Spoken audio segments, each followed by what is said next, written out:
terrible. C'est comme même les politiciens. Leur maison, leur vie privée doit être fermée, doit être sécurisée. Parce que entre eux, il y a des coups bas. Donc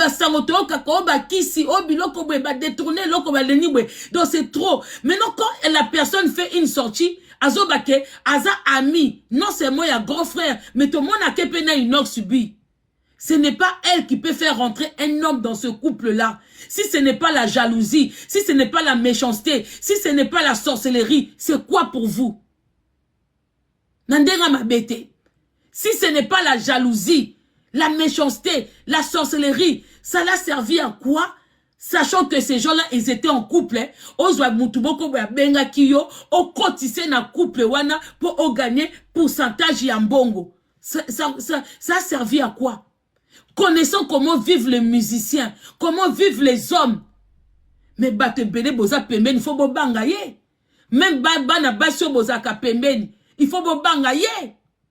Akoko teka mibali na bino. Akoko teka. Donc c'est pas une au fait bah dire mususu, tu viens le dire parce que pour obimisa moi si wana ndumba. Mais ce qui batu ba benji ngo musika, mais les gens ne peuvent pas te faire confiance. Même Yemoko Inox, ce qu'il y a derrière ma parole oyo, ce qu'il y a derrière sortie oyo. Mais Inox, tu ne réfléchis pas. Je suppose, je dis pas que, je dis si tu es au courant, si tu étais au courant et si tu étais au courant de ses propos, Inox même Yomoko tant que star, tu pouvais être en danger. Qui dit pas que mon balouana kenda kinarebo, so que ya solo, mais elle ment aussi beaucoup. La personne ment beaucoup. Bon, tu as supposé que ce que c'est qui a solo. Qui dit pas qu'il y a un pandi bino, Inox. Eh, pardon, hein. Parce que boza binemi. Mais ça n'a rien à voir. Attends, Matia Belvède. Allô, Belvède, bonsoir. Boni. Bonsoir, mère. Boni pe. Bien, Boni Binokuna. Bien, capote, mère. Mère, tu reçois ta 1 minute. Oza na plateau na yo. Nata na yo. Bon, mère, au moni, ma propos oyo, Karine Mokonzi à lobby. Dans un discours, il y a l'esprit et la lettre. Surtout l'esprit nango, à sololi mabe. Il y a Rolobaki no, Limbisangai, Talana, Nanda Walibala na yo, Rebo, na pesa de consort. Donc, pas de mère. Voilà le premier contexte. Dans le deuxième contexte, il faut lire maintenant l'esprit à son discours. Elle a juste voulu dire aux gens qui non, Rebo azate ndenge bozo kanisaki azali parce que ezapna na team Rebo o bazo mona ki non, Rebo ndenge azawana azala mabe monte na couple azala ki parfaite nani inosaka muto azala ki mabe moni kote nga na meki moi ko réfléchir na angle wana. Il y a l'esprit et la lettre. Peut-être elle a voulu juste dire que non, Rebo azate ndenge bino bozo kanisa. Na ebite yana dia so comme place naza. Rebo azate ndenge bino bozo kanisa. Tala na ndako libala na ye makamba sala boy. Na sens wana pe ekozala pe bien komeka kotala pe esprit ya discours wana na lettre surtout tali à la lettre comme ça non c'est dit n'importe quoi asololi mabe wana mutu tout a droit si qu'on a deuxième esprit nango à la lettre toza mikolo au moniteur ozo kende na émission avant loba il faut bien tourner la langue il faut bien poser l'acte yango babaka c'est pas tout le monde qui fait les analyses. Tout ça va bien à l'analyse. Au moment où sortie médiatique, il faut qu'on y ait au fan du pendant aux 8 ans, on pose aux questions ou tant aux loba. Quoi qu'on le batte pour mon akak yom te ebi koloba. Pour la conteste au yo pour lobby wana. Pour na obimisa kende bo côté la kaka rebo, elle n'était pas non plus sage dans nenga libala. Mais il fallait qu'elle ait la histoire moko ezeki ko impliqué était. Surtout bito longola neti inox bi comme si c'était pas lui l'artiste. Que to tia sikoyo artiste neti moko oyo lingaka. Que artiste oyo lingaka azana séparation na moisi et que ayeko bete yango bongo na cadre oyo ozo linga okomake alinga bimisa batu ala sabatu ke Rebo n'était pas sainte. Ce que zaki un artiste que toi tu aimes, tu aurais voulu qu'elle sorte des propos comme ça? Ah non. Ça non. Ozomona ke na bakano se pesa ma. Wana na osepela na mutu.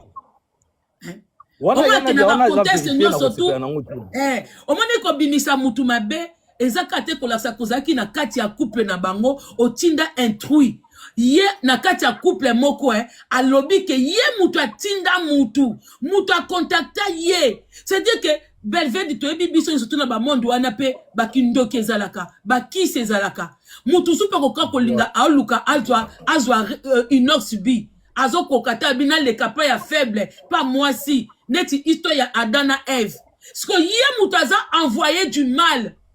Ozo comprendre. Donc c'est dire que lelo oyo et koko zape na musicien moko oyo lingaka.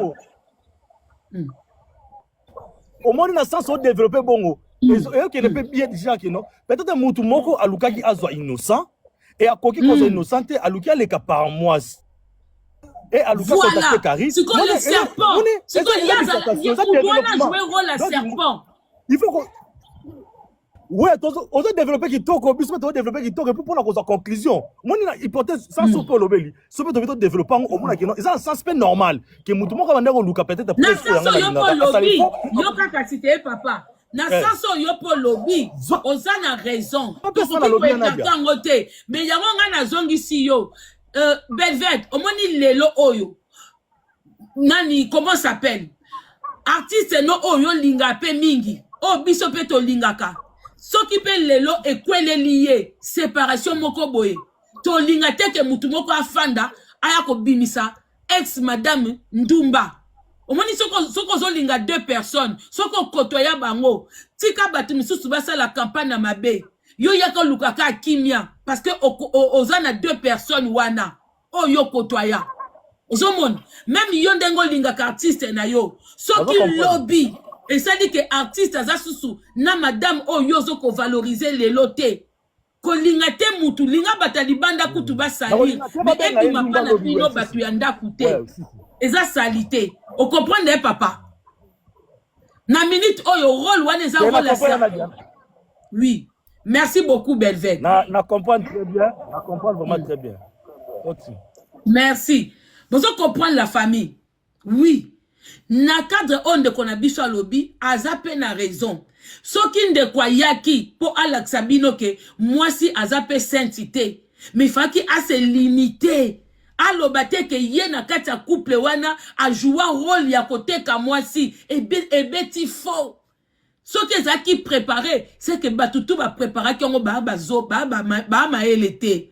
Bateau tout va préparer qui sorti wana pona koya ko bimisake pour montrer que Rebo n'a pas na ça qui live awa na défenda qui inox bi face à Rebo na bi Rebo za maelete Rebo tika papa mona mwana tout ça et tout mais il y a des niveaux à ne pas toucher yango comme babarake ce qu'on zo préparer que no sala mutu mabe et ko balukela yo Dieu est grand dans la vie ne te prépare pas pour aller salir quelqu'un. Yango ba mona biso bat musu bolatsa biso ba kindoki o ba mitema mabe mais tant toi ko sala ba analyse to yaka penda na c'est-à-dire que avec kibonzambe po batu bazala toucher batu ba comprendre bato ba yina ka biso ka bato ba linga biso te mingi so mo na réseaux sociaux mama ko ngofinga ma quelque part pour analyse moi sala ki botala bien kaka ba wu où il y a des gens qui ne supportent pas de voir ma grosse tête. Moi, j'ai eu à défendre Inox Subi contre Rebo. Na histoire ya mwana. Bilo comme sousou, et c'est un kabato libanda. Mais quand vous êtes à l'intérieur, des fois, il faut l'exaper ma kamoussous. Ne montrez pas seulement que c'est vous qui connaissez tout, c'est vous qui connaissez tout le monde, c'est vous qui savez parler. Et là, on se les autres touchés personnellement, ne vient même pas. Parce que on peut déborder. On peut cocater.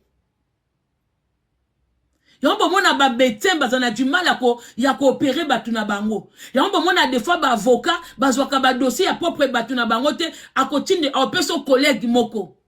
Yango bomona kabambila soki ye mutu baboma ki mutu na famille na ye na kati enquête ba kopesa yete parce que azala sous effet ya émotion. Sous effet ya émotion ba kopesa te pour ba que yo kokosa l'enquête au bien te. Bozaramaye le mingi te me bongande konjimate.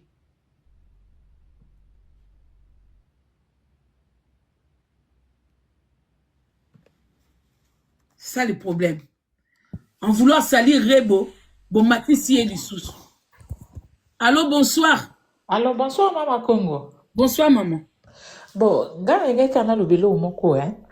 Na makambo ya Rebo oyo Karina ekoloba. Premièrement, na ye toyebi te soki Inonsi bi aza nsima nango, mais na ndenge toyebeli Karine, c'est une fille aza mwana mwasi moko azalaka alinga komimona ke ye nde. Ozo comprendre? Akoki koya koloba makambo mosusu eza nango ye moko. Mais na ye nalobaka elo mobo, Maman Charlotte. Prière nano salité, hein. Tout le monde a prière, hein. Tant moi, nous avons koloba makambo, ben insanité. Et ça bien te. Te à moi, nous vraiment solo sur Sambelara. Karine, c'est une fille très jalouse. Très, très, très jalouse. Au ko tenir bilo kwa bon côté na monde mobiba. Rebaza moi si loko la biso basi.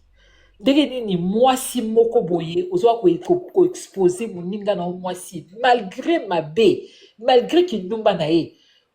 Oko protéger mon ninga no moi si tu o ko le bako ouvertement na monde mobimba boye. Maman, t'es rectifié. Kindumba, nous, on n'a pas vécu, nous, on n'a pas vu ça.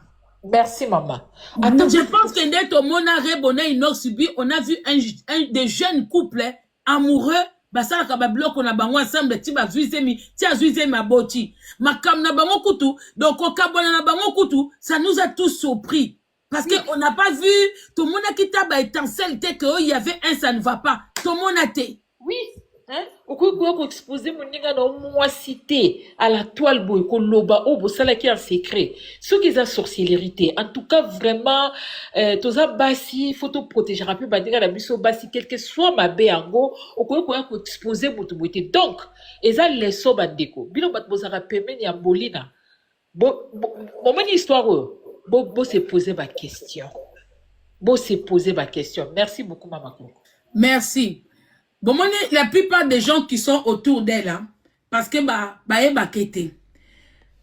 quand c'est, ça la même, live, il suffit, moins nombre, ya batumoko boy.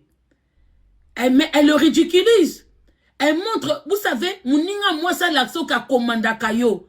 Même ceux qui bossent batunaye, font la live. Mais des fois, elle monte dans les lives pour dire, Bokata live, hein. Vous avez des maris à la maison, vous avez des enfants à la maison. Mais c'est normal qu'on appelle ça de la sorcellerie. Il y a même des femmes qui prétendent être riches, qui prétendent avoir des hommes riches. C'est-à-dire que, Ozana building, Ozana riche, Ozana bana misala, Oyena live, on te dit coupe le live. Elle le fait à plusieurs fois pour montrer que c'est elle qui dirige. Pour la sapena batuke boza bana misala. Côté non maman koloba note l'envoûtement, l'envoûtement existe. C'est pour ça on vous dit que ces gens-là, ceux qui attendent fingi bino basani ni bwe, qui part moi vraiment kokaki, bakoko déformenga, bakoko tanga na life famille mobimba. Je connais le niveau de la sorcellerie là, de l'emprise d'être ensorcelé pour commencer à être un wou. Je calcule pas. C'est elle qui va faire la propre guerre. Tant que Boza en vie, laissons le temps au temps. Il faut laisser le temps au temps. C'est-à-dire que les gens qui nous insultent aujourd'hui pour la personne, un jour, vous allez voir ce que les gens là vont venir dire. Vous allez voir ce que vous ne comprenez pas. Mais moi, j'ai découvert dans le monde de sorciers là-bas. Il y a ma pasteur Wana. Quand je vous dis que Nantima Banzambe na bangote, parce que Jésus que nous on prononce ici, bangope bazakana Jésus na bango. Parce que Jésus na bango, ils ont la même signification que yote. Na histoire ya par Mbukumbuku. J'ai appris beaucoup de choses. Oh, ngamon na zako kwa kola la tête.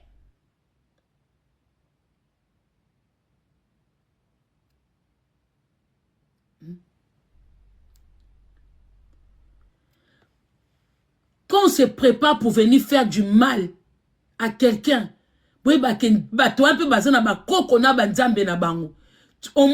que tu sois dans le vrai. Ce qu'on a la likambu sorti dans le vrai. Babiso auto ou mais dans les réseaux sociaux parce que nous sommes dans le vrai. Parce qu'on a été combattus. Les gens ont eu du mal à nous apprécier. Les gens ont eu du mal à nous aimer.